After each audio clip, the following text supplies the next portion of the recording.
kani depende pod sa mga cuttings. Ang uban nga mga cuttings gagmay og roots, parang uban is nindot kayo root system, like for this one nice kayo ang tubo.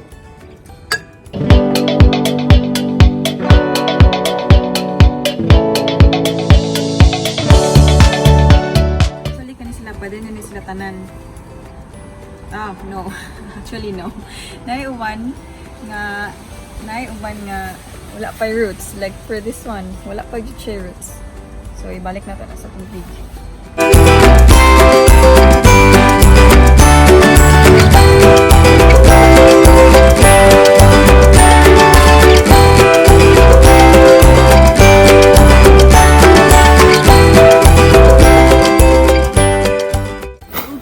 Welcome to Speckles of Style TV, and natakaroon kay nakadecide ko nga mag-repot o cuttings sa neon Pothos. So firstly nata sa among gamay nga outer area sa baang sa among balay, dayon in front of me na dinhi ang akong mga gamit for replanting. So natay soil, empty pot, cuttings na to, and ang atong gamiton nga mga mixture, mother Pothos na to, mo ni ang neon Pothos, mga 6 months na siguro ni naman siya napalit from bunnings. So ang kuan ani nakatsada ani pag imuha siyang constant nga i-trim, mas maka-enhance siya growth sa vine sa Pothos. Like for this one, ikapila na siguro naman siya na trim, daghan na pud kay cuttings nga nakuha ani. So kani siya paspas na din ang iyahang growth. Then naana siya yung mga bag-o nga vine, like this one is new, another one, this one is new.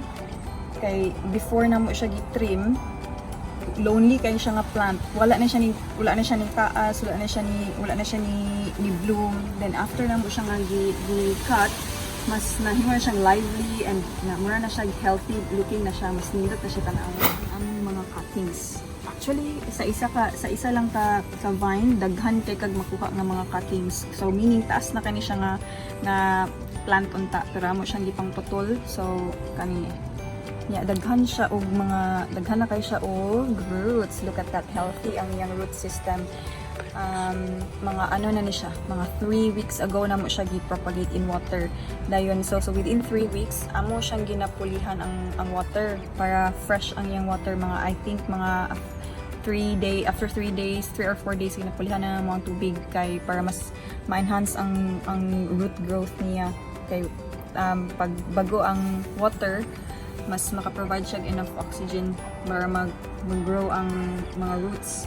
So muna siya napapod kani.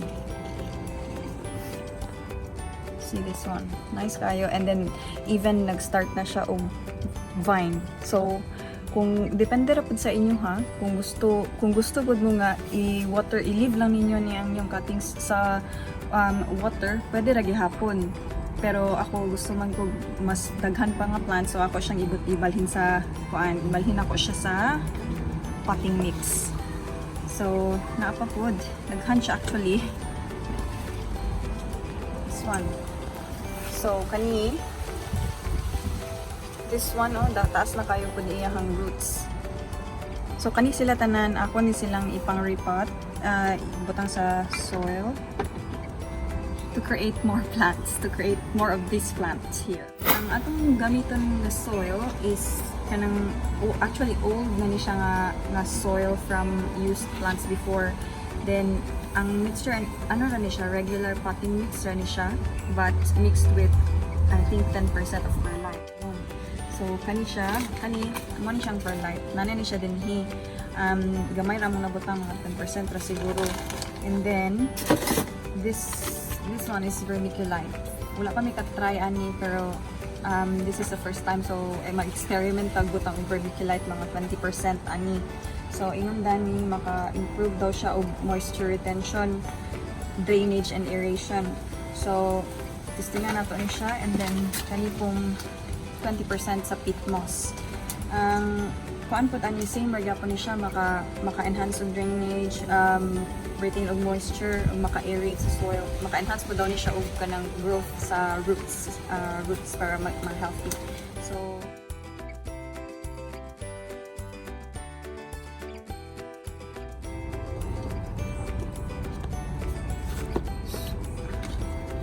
lagi na ito diri ta mag-mix. And then, sagula na ito og 20% of peat moss.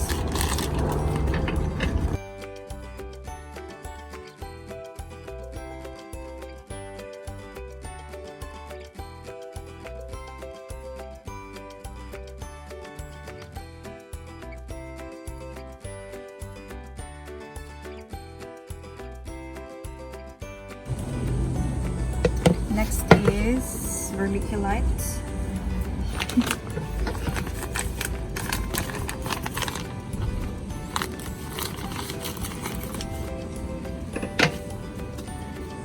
Ito na ang vermiculite.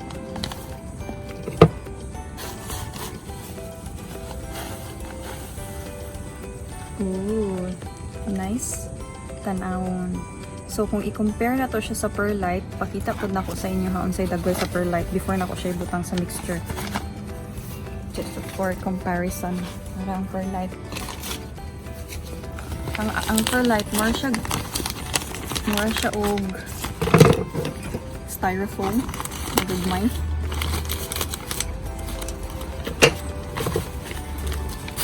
Kani, very light, trapod kayo siya.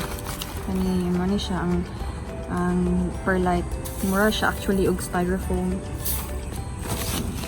Then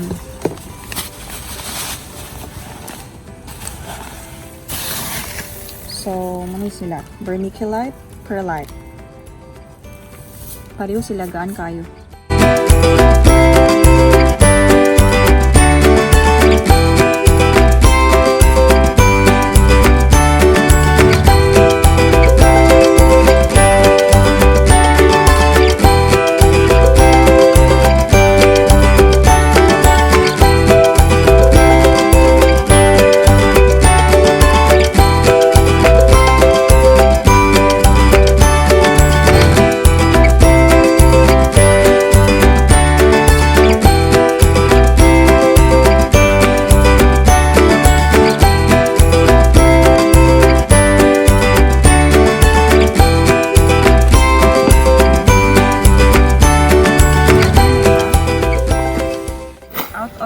Tanan nga cuttings kanila nga mga leaf ang atong iputang sa soil karon, kani ang pinaka naitsada nga mga roots.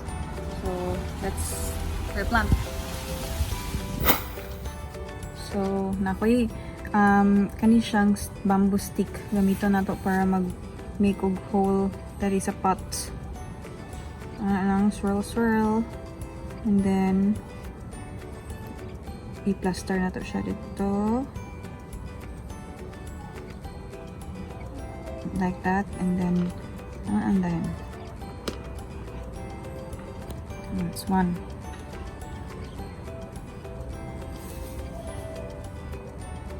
Ingon sila, mas nice daw nga daghan nga cuttings imong ibutang in one pot. Kay para inig tubo niya. Luscious kay siya. Nang full kay tanaw ng plant.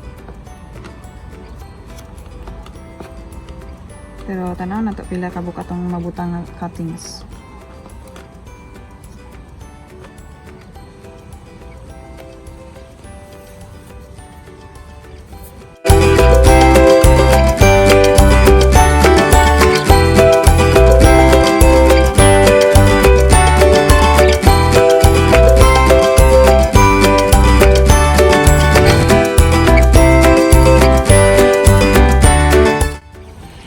Sila mga 12 ka-cuttings, and then dugangan ako siya gita on top a little bit lang.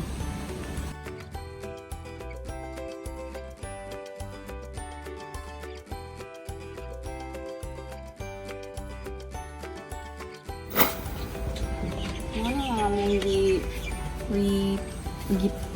gi-water propagate yapon ni sila before. Then kuha na siguro ni mga 1.5 months or 2 months. Then he sa pot. Nana siya yung mga bago nga mga dahon. And then this one, mag-start na siya grind. And then there's another one nga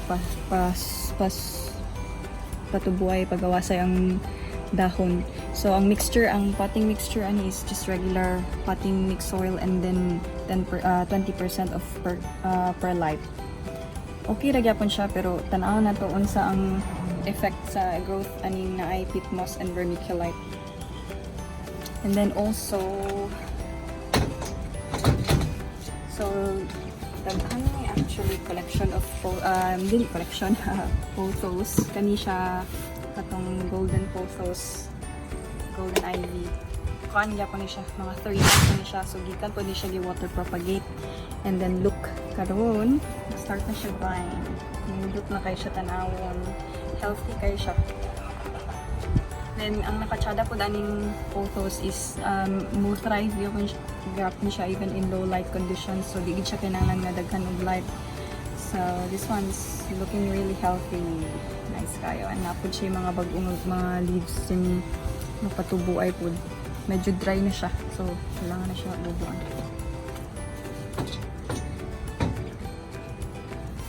And kani pod, kauban na ni sila ani. Golden ivy gyapon ni siya. From cuttings gyapon.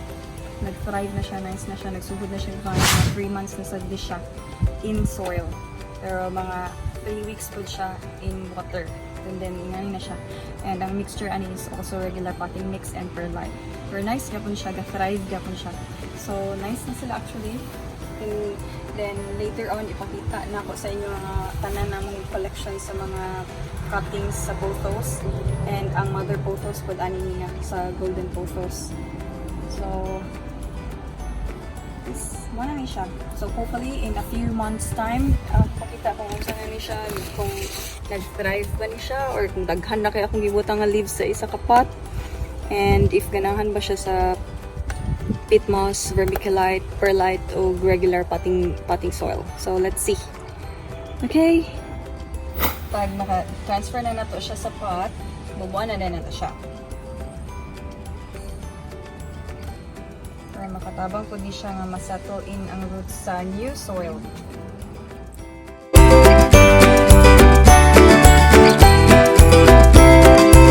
So, mao na to guys. That's all for today. Unta na mo na learn karon nga video kung saan pagbalting sa inyo ang cutting sikan sa water to soil. And ang next na video maybe kanang pakita na ko ang collection namo sa pothos and other indoor houseplant. So please ayaw magkalimot og like kung giganahan mo ani nga video, and for if you want some more videos, and then please don't forget to subscribe on my channel. Thank you. Bye bye.